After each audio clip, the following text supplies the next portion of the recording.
I apply that to AI and think of like input output. So it can deliver really good results, but if the input is not strong or correct, then you have to mistrust the output.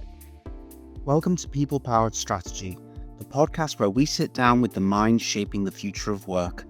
Every week, we bring you candid conversations with chief people officers and HR leaders who are driving business outcomes by putting people first.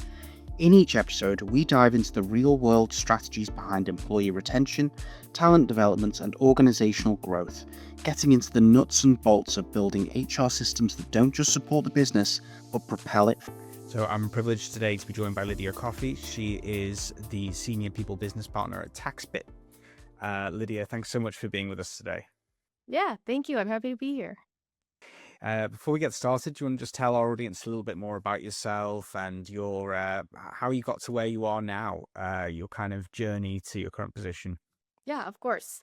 So I actually began in HR at Toys R Us, the toy company, way back in the day. It helped put me through college, so I'm very grateful to that time, and it got me introduced to the world of HR. I saw a lot of people from all walks of life in that job and loved it. And from Toys R Us, I actually went to a company called US Synthetic, which is a manufacturing company. So kind of complete opposite of retail. But I really enjoyed the company's culture and philosophy, which is what attracted me to that company. And after that, I went to Goldman Sachs, and they're kind of a world-class professional builder. And I really enjoyed my time there. I think I built a lot of my foundational professional knowledge and ways of operating at Goldman Sachs. And after Goldman, I ended up at TaxBit, which is where I currently am now. And I think I'm addicted to the startup life. I love the impact I'm able to have at TaxBit and the way I'm able to learn from incredible colleagues who are experts in their field at a much smaller company than Goldman was. So that's where I am now, and I'm loving it. Quite a breadth of experience Yeah. there, certainly. Like, we love to hear it. Yeah. Toys R Us, that's just like massive nostalgia for me. Mhm. Yeah, especially the proper 90s baby nostalgia for me there, hearing about that. But yeah, it's great. It's great. Your career is such a rich tapestry in that way.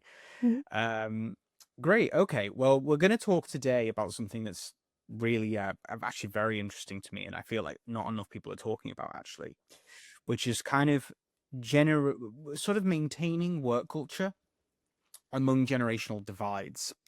And I think this is a really interesting topic right now, especially because we're in a position where people aren't really retiring at the same point as they used to. So we sort of have, and obviously we have young people coming into the workplace, sort of about 4 different generations in some companies now working Mo- together. Obviously, we're in a time of rapid kind of technological change and everything. So, what stands out to you in particular when you look at today's workplace? What do you think in terms of like generational divide, generations working together? What how would you kind of paint that picture? Well, our company actually, even though we're a startup, we actually do have a breadth of generations here because we rely really heavily on people who have institutional knowledge in these complex tax and accounting areas. And so I think I've had a really good lens into different generations working together in kind of an isolated uh, think tank kind of group. And so some observations that I've had personally are one, that regardless of age, people want to show up to work and do a good job. I don't think 99.99% of people show up and think, I'm going to mess up everything I do today just because I want to. And so, like, having that baseline thought of everyone wants to do a good job, regardless of age or generation, is really important to keep in mind. And I think the ways that I've seen friction come up is how different generations interpret what good looks like. So, for example, an older generation, they might think of things in maybe a more narrow way because it's worked for them for 15 or 20 years of their career. So they like specific ways of operating. They prefer specific modes of communication because it's worked for them and it's kind of tried and tested over time. Whereas younger generations, they may be able to quickly pick up and do tasks efficiently, but they might miss some of the bigger picture or the impact of what their tasks are. So they complete task A, but they don't really see how it might affect Department Z over here. just because they don't have time in the role. So I think that that's like an example of the difference between generations and how they operate and do things. But mostly the clashes that I've seen don't come out of a lack of respect across generations, but just those unmet expectations around how you want to operate and how you define what good looks like and the impact you're having. Yeah, definitely. I think it's understandable when you think about it, isn't it? I think because I think there's been definitely more of a shift, and I think probably social media has a lot to do with this. But I think we're a lot more aware of like things like burnout culture Mhm. now and things like that. And I think maybe in the past, in many different countries, many different cultures, we kind of saw the burnout as almost being like a badge of honor a little bit, and the idea that, you just stick at things and you keep going and maybe don't complain as much. Mhm. And I think there's more of an understanding now, and it has, I think, shaped the way that we do HR now that you can't actually separate the person from their work mentality. It's not like that show Severance. Yeah. If you create a culture where people are kind of like where being overworked or burnt out is kind of a part of the fabric of how you operate, and it's like it's rewarded, ultimately the work suffers, right? And it's important that like people within a company can advocate for themselves. And I think what I've noticed personally, again, this a generalization, and obviously there are always anomalies within it, is that Gen Z and even the millennials to a certain point seem to be better at kind of maybe a little bit better at advocating for themselves in that regard, and seeing it as something that can be voiced, and it's not a point of shame. I don't know if that's something you've seen, or maybe you were going to challenge me on that, or what do you think? Yeah, I've definitely seen and been part of conversations where a younger generation will push back and say, I need to go home. I need to end at 5. That's the end of my day.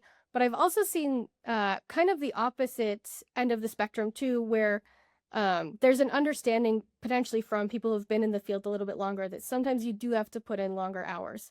So it's kind of striking that balance of we don't want you to be burnt out, but sometimes there are urgent priorities that come up. And how can we bridge the gap there so we're not, encroaching on your personal time because that is important, but you're also getting done what needs to happen. Yeah, absolutely. And we were talking, weren't we, about performance reviews as well. I Mhm. think this is almost like quite a novel concept. I mean, obviously people have always had feedback, but I think now the concept of kind of like the 360 performance review, the idea that the person who's having feedback on them has a say. Mhm. They evaluate themselves, and then they have the opportunity to challenge what other people are saying in response.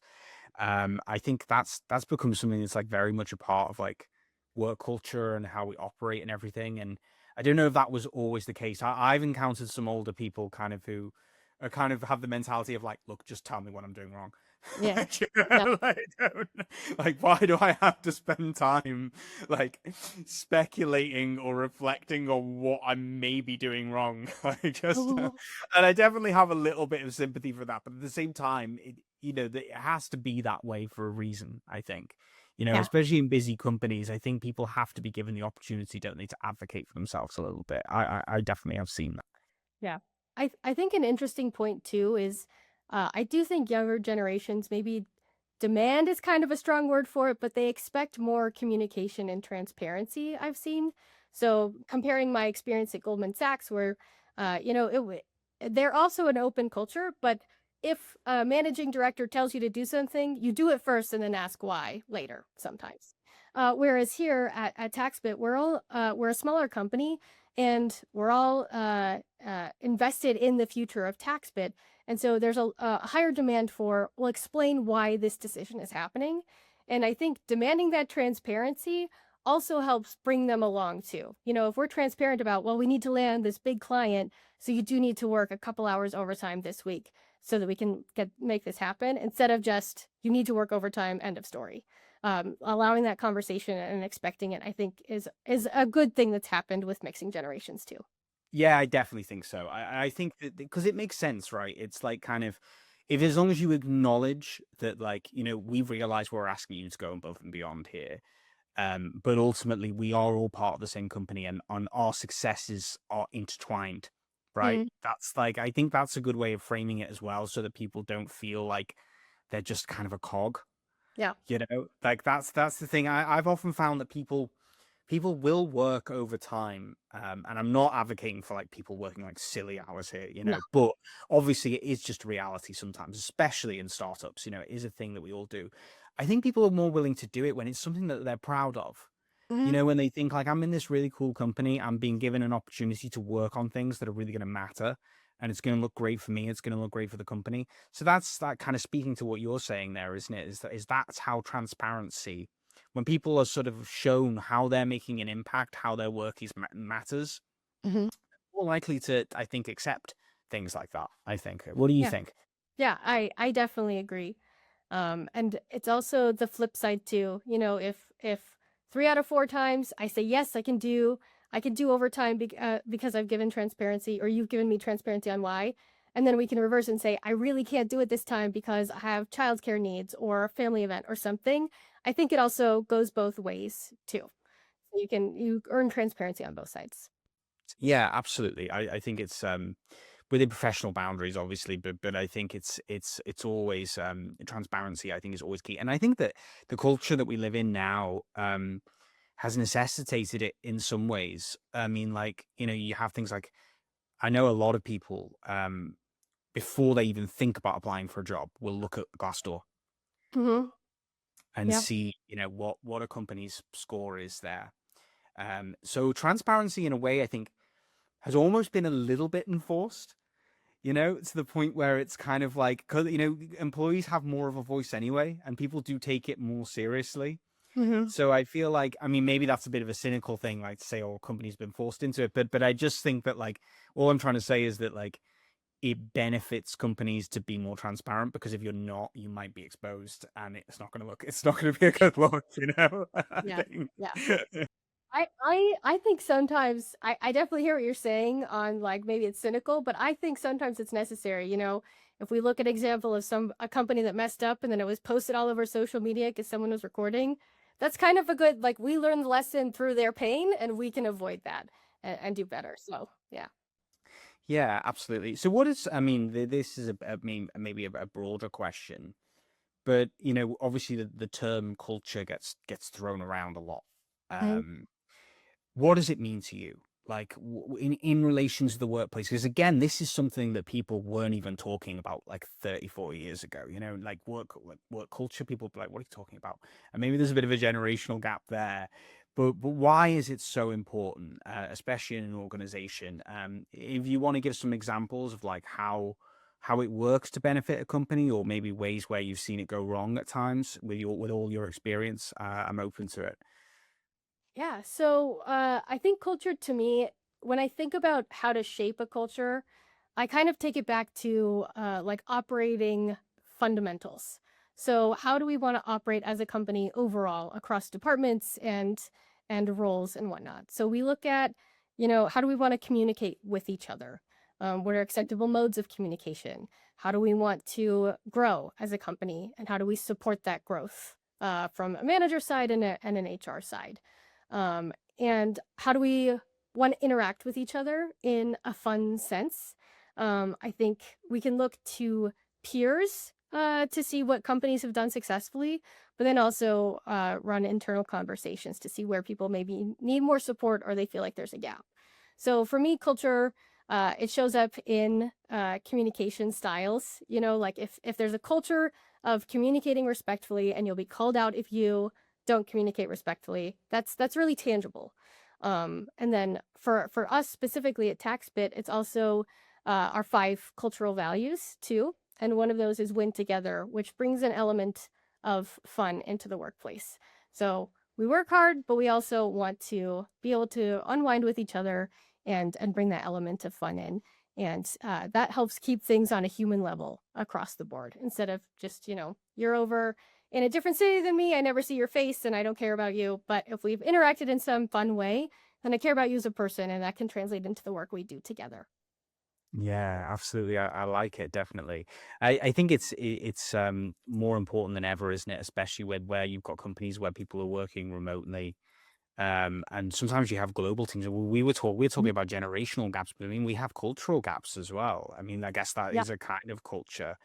But I guess you could argue that like it's kind of important to have a unifying culture when perhaps you have lots of different people who are coming in with different perspectives. Sometimes you have to agree like this is a baseline for how we behave.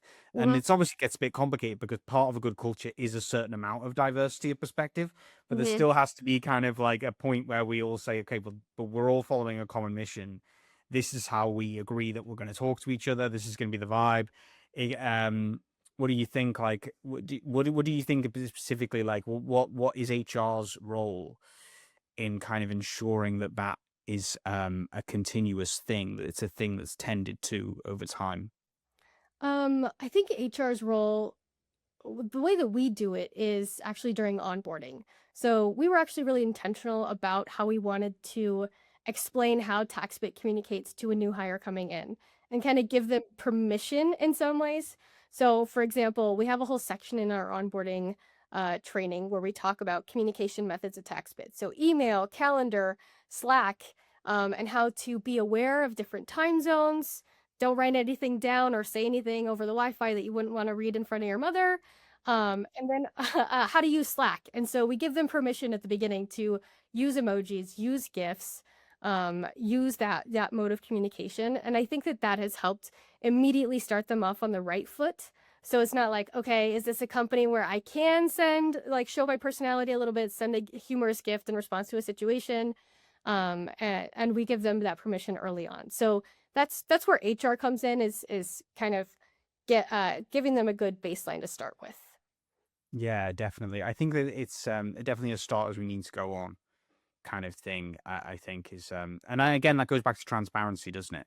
It's kind of making sure that it's clear immediately. I think so. Then you don't have people having some nasty surprises later on. Yeah. I mean, I've definitely been in companies in the past where like people will, with the best intentions, just say something that's just like a little bit off, and Mhm. you just like that's just not how quite how it goes here, and you can tell it's like an honest misunderstanding a Mhm. little bit.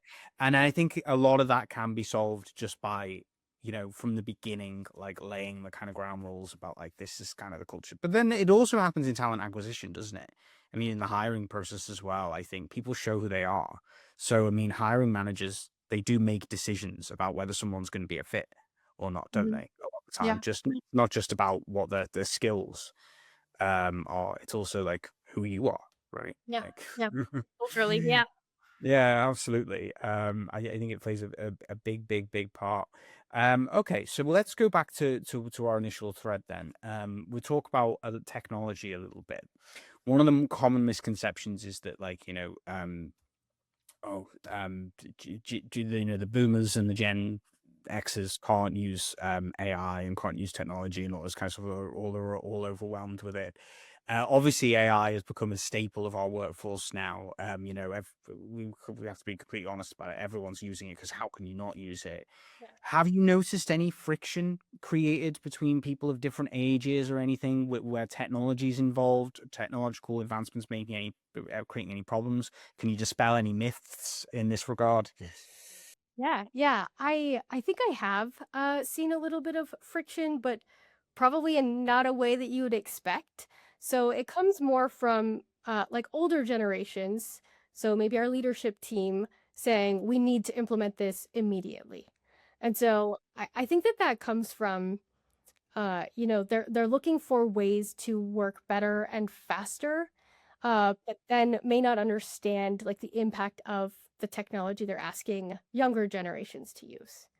I do have a lot of grace for older generations as well, because like if you have someone like even an older boomer, they've gone from like primarily paper work to like AI. Like they've seen a full spectrum. And so I think I've also seen it show up where they're a little bit more adaptable to things and willing to try new technologies because they've seen new iterations of technologies through their entire careers. Whereas, a younger generation, more like digitally native, I guess, they're kind of set in their ways of how they're using technology already. So that might be like intuitively opposite of what you would think, but that's how I've seen it show up. And so some of that conflict comes from like older generation being like, "This is new and shiny, like let's implement it; it'll be good for us." And then younger generation being like, "But we're working just fine right now." No, you know. You know, I'm surprised actually, like, because obviously there's a lot of doom and gloom about AI online, about how it's like, it's going to take people's jobs, it's going to ruin people's lives, it's going to destroy the Hmm. planet. We're all going to be on fire in 5 years. Because of AI, you know? Yeah. It does seem to be coming from a lot of young people, Hmm. actually, which is not Yeah. what you'd would expect. But I guess, like, when you think about it, it does make sense, doesn't it? Because they're coming into the workforce. They've still got their whole careers ahead of them as well. I guess it makes sense that there would be more anxiety Yeah. potentially around AI, Yeah. for some younger folks, who are Yeah. kind of like, well, well, am I even going to be here? I mean, if you're like a senior person at Goldman Sachs who's been there forever, like it's kind of like you've kind of had your career, haven't you, in a way? And Hmm. I mean, on me, maybe you have some fear for the younger generations, but I think it's still not as immediate.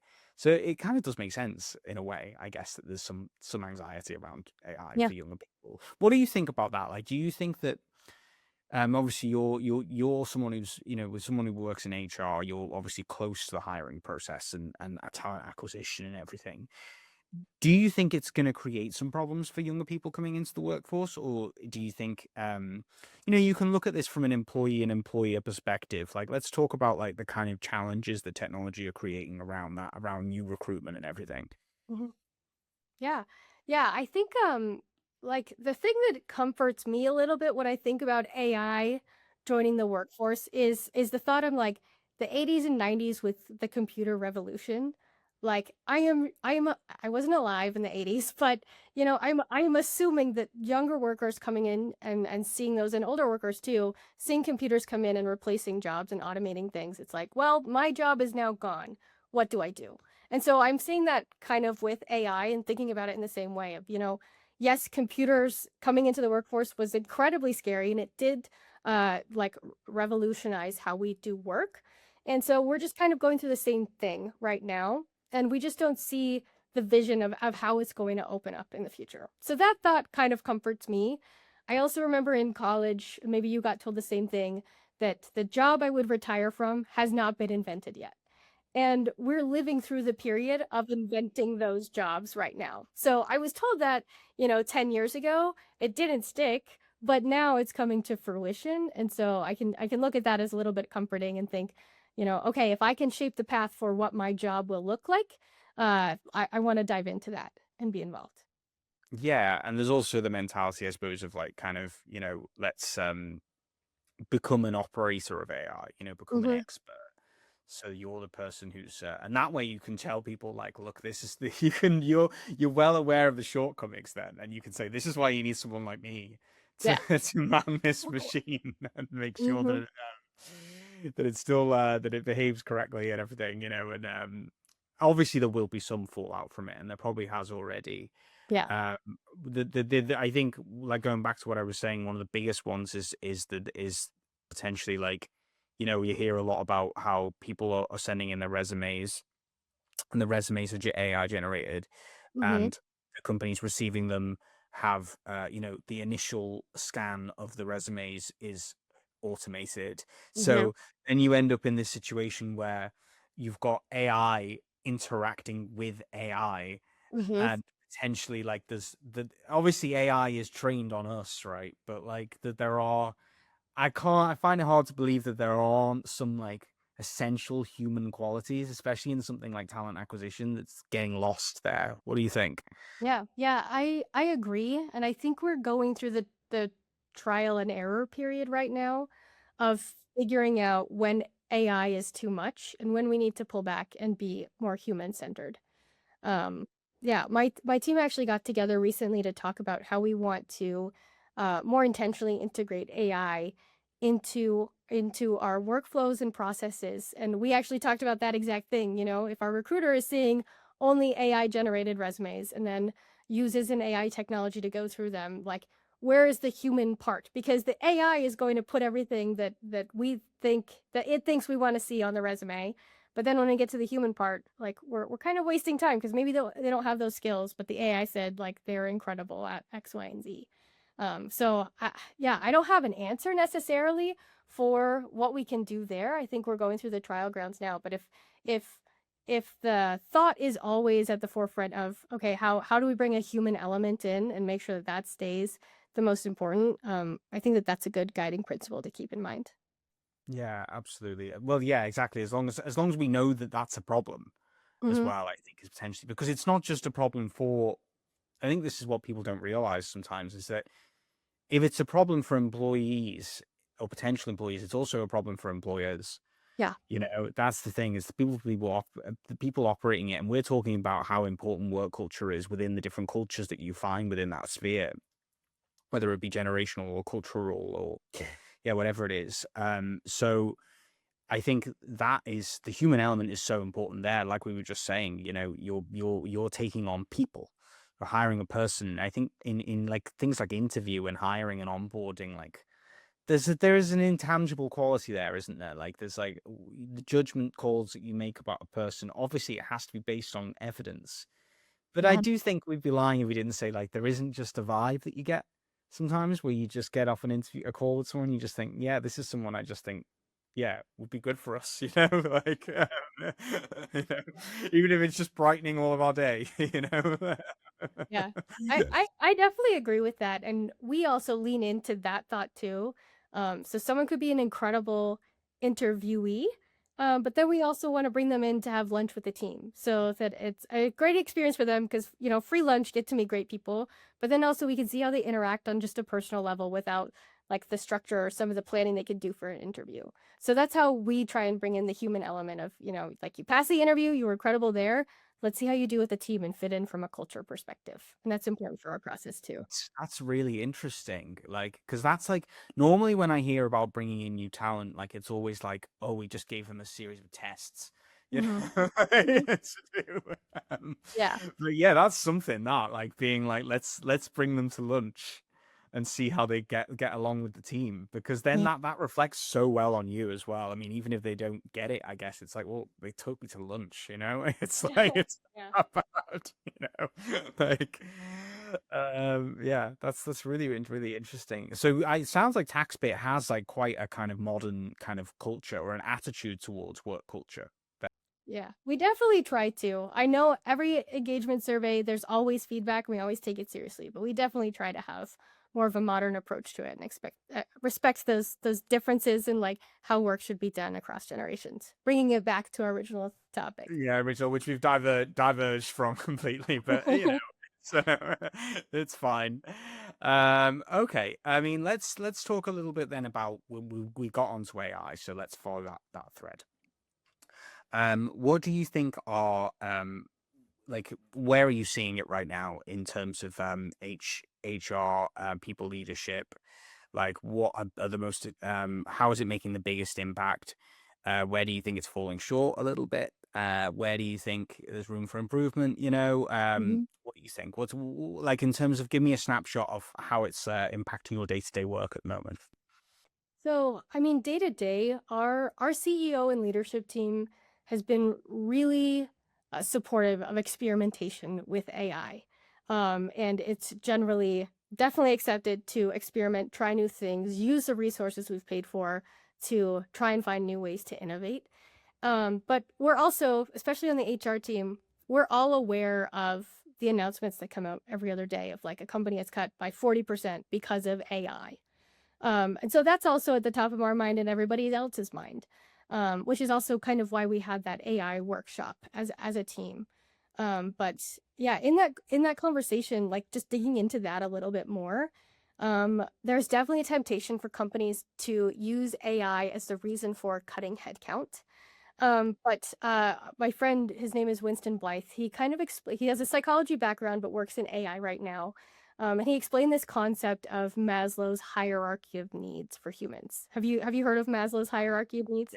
Yeah, Okay, yeah. yeah. So Like he self-actualization is at the top, and then at the bottom is all like the basic needs, right? yes, yeah, yeah, exactly. And so I love the way he framed AI in that regard, because at the bottom is just survival.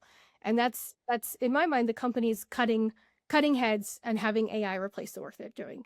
They are just surviving. But the companies that are allowing people to experiment and not cutting heads and just, saying, how can this make your life better? Move into like the thriving stage, which is expanding what's possible. So you're not just getting day to day done with survival by cutting heads and having AI fill those gaps. You're keeping your heads and just expanding what you could possibly do as a company. And so switching that narrative was really helpful for me in thinking about like what should our strategy be when we talk to the leadership team about where AI should fill gaps for us as a company. And I think if you're cutting people and replacing them with AI, you're cutting you're stopping the peak of where your company could go, I guess. Yeah, definitely. And I think we're only gonna learn more through experimentation with it, aren't we? And I think that's such a great idea. I didn't know companies were doing that. Workshopping with AI. It's a really great idea. Can you take me through like what that looks like? Yeah, so we essentially just dedicated an entire day to get together, talk about how we were currently using AI, what we wanted to use it for, and tangible things we could take away from that workshop as a company to make actual impact. And so it was a fruitful conversation because I think a lot of our team entered as like in the stage of we don't know what we don't know. Like we've heard AI is great, but we're not technical necessarily. Like I don't have a background in software engineering, so kind of limited in what I can see as the future for AI. But getting in that room all together, talking with it as a team about what we wanted to see happen, even like pipe dreams that may never come to fruition, that really helped open our minds into what is possible as an organization and where we want to experiment a little bit more as a team. Yeah, definitely. I think it's such a good way to demystify as well, to dispel a lot of the fear and create the message that like, no, this is not something that's going to replace you. It's something we want you to work with. Hmm. You know, a little bit like I don't know. I guess how going back to what we were talking about before. When the typewriters were thrown out and the computers came in and replaced them, everyone had to get adept with the computer, right? Yeah. It really is the kind of the same thing, isn't it? I mean, I'm the same as you. I'm quite level headed about it, I think, because I just think like every generation has some kind of tech shift. Hmm. Um, and every time it happens, like everyone thinks it's going to be the end of the world, and we adapt. Yeah. It's Yeah. pretty every time. Yeah, it's And pretty going good. back to a question you asked earlier about like how HR supports it, that adapting is also part of our philosophy too as an HR team. So the directive is you have to use AI, but then the HR team hopefully will come in and say, and this is how you can use it. So going back to transparency and demystifying, it's giving people tangible tools or ways to use AI tools. So it's not just, well, I don't know how to use AI, so I guess I'll just be quiet in the corner until something happens. We want to empower people to use it in a way that works for them. Yeah, and there's definitely a lot of misuse of AI, I think. I mean, I think this is becoming a little bit of a problem, in the sense that there's very much an AI way of writing. Mm-hmm. I don't know if you've been on LinkedIn recently and like read through, like you just scrolled through, and sometimes I'm just like, God, everything sounds the same. And Mm-hmm. it kind of becomes a little bit difficult because it's like, yeah, but AI is trained on us. So maybe it's like it's imitating our tone a little bit, but I don't know. It's just there's a way of speaking that like AI or ChatGPT specifically has, where I've noticed that a lot of people using are starting to, yeah, it just a lot of people are starting to sound the same. Yeah. I Yeah. think that's an example of like how we're gonna have to use it more intelligently. Mm-hmm. Um, I think especially in relation to like, going back to my point before about like, selling yourself through resume or whatever, or through how you present yourself on LinkedIn. Because let's be honest, LinkedIn is a big part of how people get hired Yeah. these days. Big part of how people network and everything. I think people are gonna have to really do the work, I think, to stand out and bring their own human qualities to what they're doing more so than ever. And the Mm-hmm. challenge, I suppose, is that it's easier than ever to not do that sometimes because you can use AI in a very lazy way if you want to. Yeah. Like, either. Yeah. Yeah. Definitely. Yeah. What do you think are some examples of how you can use it intelligently? Like, what do you think? Yeah. So Um, I think as a baseline, when we talk about critical thinking with AI and using it appropriately, another thing that I keep in mind, like Maslow's hierarchy that I talked about, is the Chinese room analogy. Have you heard of that before? Okay, so it's from the 80s, so around when, computer boom was happening. But essentially, um, if you think about it, it's one person sitting in a room, and the only input they have is a message that's in Chinese. They're an English speaker, they have to decode it. The resources they have are Chinese to English phrase books. So they can look at that, look at the message, translate it, and send it back out. But if the phrase books that they have are wrong or outdated or based on like 1300s Chinese versus modern day, then the output is not going to be good. And so I apply that to AI and think of like input output. So it can deliver really good results, but if the input is not strong or correct, then you have to mistrust the output. So I think some people treat it as like the end all be all. It has a lot of wisdom, but it's really just kind of pattern matching. And so being able to recognize or have a little bit of mistrust for what AI puts out, I think is actually helpful and part of critical thinking and using it well. So thinking about the inputs that you provide and the outputs that you're getting. I also personally never really use the first iteration of what AI gives me. I'll cross test it maybe against different platforms. Like I'll draft it in Gemini and then use it, put it in ChatGPT and see if what it comes up with and compare the two. And I also am very forward. So I will tell my boss, like, hey, I drafted this with AI and it made my own notes. So that she knows, if there's any weird quirks in it, maybe we can blame the AI for that. But she also knows like what level of thought I've put into it, and I'm not misrepresenting anything. Thoughtful implementation. Yeah, this is what I try and do as well. I try and give it like as much context as possible for starters. Like, Mhm. like who are we appealing to here? Who's going to read this? What's the intention behind it? Then you give it, you let it do a first pass. You look over it carefully. You start making tweaks, don't you? Making more suggestions. Maybe you put it in somewhere else, and then throughout that whole process, you are actually adding your own little bits in all Mhm. throughout.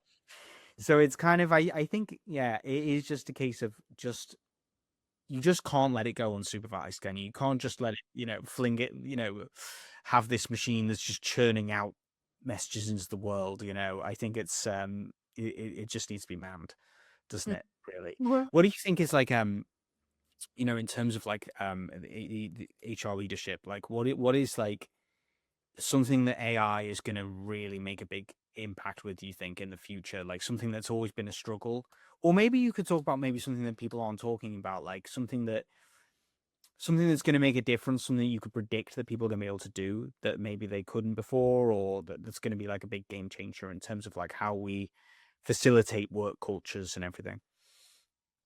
Um, I think, like on the HR side of things, I think AI will replace a lot of manual work, and we'll be able to automate some things. So like onboarding people in a system, or running certain processes. But I think the human element will become even more important because you need someone to audit things like trainings that AI produces and make sure that it actually makes sense and is not just, AI slop. So that human element I think will become even more important for HR people, and just connectivity with the business and understanding business needs. And then like predicting how people will use AI in the future, it's kind of a black box for now, like I don't know what job I'm gonna retire from because it hasn't been invented yet. But some cool things that I've seen with AI, actually is related to training. It's, you can create an escape room game that someone can take and it trains them on certain products or topics as they're going through. So it's just a really cool and novel way to give information to one person and make sure it's sticky with them. Yeah, Um, yeah. yeah, that's really cool. Like I hadn't thought about that actually. Like devising training programs, Mhm. in like a few clicks, that are just far more engaging.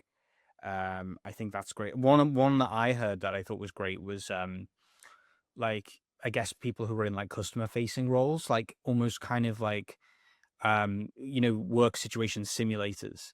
So, like people, you Mhm. can create training scenarios, like again, like maybe like people who are in like sales jobs and stuff. You can create a scenario where the AI will create a difficult situation for you and almost kind of role play with you, and you have to kind of resolve it, and then you can score how they did.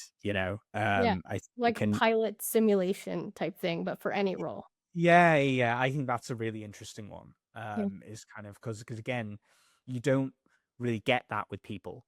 I've seen in training in the past where people have tried to do like work role play, and it just doesn't quite work because everyone starts laughing, and Uh-huh. like it all kind of So falls apart. awkward. Like, yeah, it gets Uh-huh. awkward, doesn't it? And it falls apart because we all know we're not in that situation. But the AI doesn't have emotions. It can just tap into that and just go, which I think I think that's great use. And my absolute favorite, and again, this is probably a big one again for people who are in people leadership or HR, is the meeting notes. That is just I mean, that is the one of the best uses for me Yeah, personally. 100%. Yeah. Is like because that is so important for culture.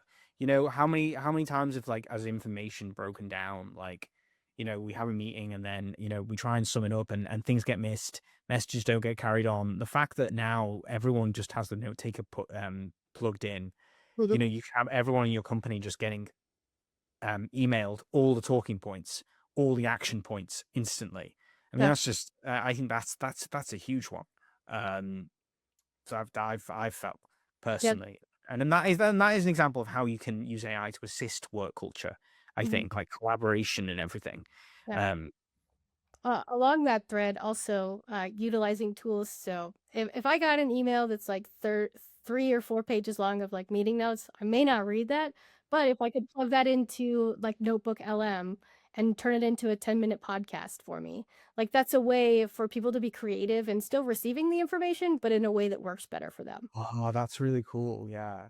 You don't not even have to read it. You can plug it into audio form and listen to it. Yeah. Because you're too busy. You're doing other things. You just put your headphones in and it just plays what the meeting was to you. Yeah. Hmm. Yeah. That's a cool one. Yeah. Yeah. I think there's a load of. I think we barely scratched the surface actually with a lot of the interesting stuff. Like how people can be really, really creative with Yeah. it. And certainly like, the capabilities for like building like websites and everything and building products and, it's just, yeah, it is incredible. And then you go back to that point, don't you, of again, like it's such a big change that like you kind of have to get on the train or get off the tracks at this point, like, because it's Yeah. just not, you can't stop it, Yeah. it's Yeah. gonna, yeah, it's too useful, I think. Yeah, but you can never forget the human element, and like humans have to come first. Otherwise, we're in for a dark world. So that's top of mind for us is making humans first. Yeah, yeah, and I mean, yeah, and especially in your role, that's it's going to Mhm. be, and hopefully, yeah, we can all remember that. We are coming to a close now, but I'm just going to ask you some quick, more general questions, if that's okay.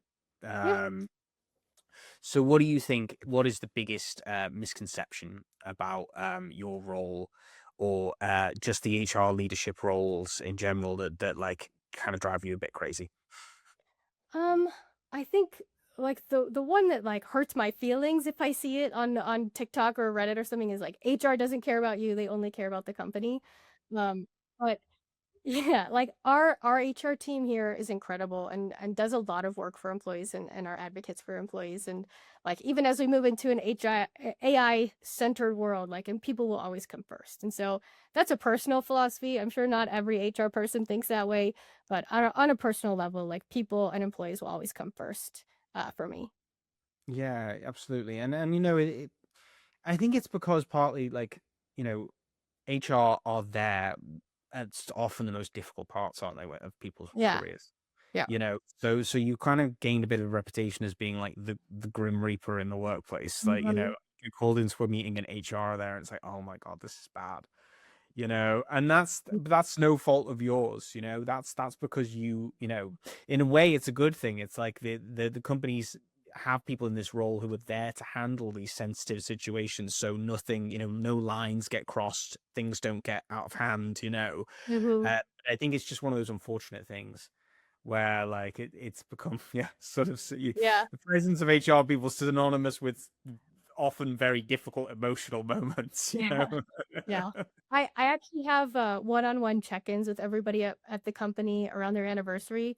And I do sometimes make the joke of, like we're talking one-on-one and usually we don't, and that's a good thing.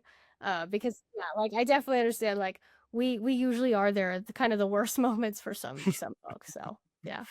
And that must be difficult sometimes, right? Like, I mean, I don't know if you have any like any stories yourself, but like I think sometimes it must take a toll on people a bit, you know? Sometimes, Mhm. you know, you're being called into those meetings and you think like, oh, I'm about to see somebody get a disciplinary or Mhm. somebody's going to be let go or something. I think people, you know, you're not hard, you know, like we get affected by by other people getting bad news sometimes, right? You know, and I guess it's that difficulty of like having to remain composure, but at Yeah. the same time, because you have to be professional. But I think people don't give them enough credit for how that's difficult. Yeah. I mean, I'm lucky enough, like I don't have to be in those kind of meetings Mhm. very often, you know. But it's you know it's difficult, you know. Yeah. I mean, I'd fall back to transparency, which we talked about earlier. It's a philosophy. If I do have to sit in on those meetings, I want to do all I can to make sure that a person understands why they're there, because it makes it a little bit easier if it's not completely a surprise if something negative is happening or a negative conversation. So that's also advice I give to the managers I support and the leaders I support. Like open transparency as much as possible. Have the difficult conversation. It will make everything down the line easier for you and everybody else. Yeah, yeah, absolutely. It has to be upfront, and that's respectful, isn't it? I think really to Mhm. everyone. I think ultimately. Yeah. Yeah. Okay. Final, just a little fun bonus question. This is a thing that we like to do with people on the podcast. What's your kind of professional pet peeve? What's the thing that like you see people do in the workplace, or it's kind of become normalized, like that's just kind of irritating to you? It's just- I think the one that comes to mind is overuse of memes or emojis.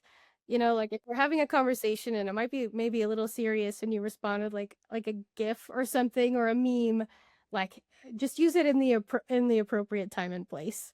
Otherwise it's kind of cringe a little bit. yeah, yeah. My problem with that is that it kind of lacks specificity Mhm. sometimes. Is that like you know memes irritate me a little bit because of how malleable they are and how they can be applied to so many different situations where it's like, you know, especially when I'm talking with someone from work, like I want like a concrete response. Mhm.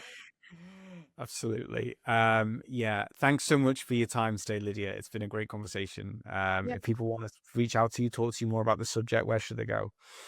Yeah, I'm mainly on LinkedIn, so just connect with me there. I'd love to connect with folks.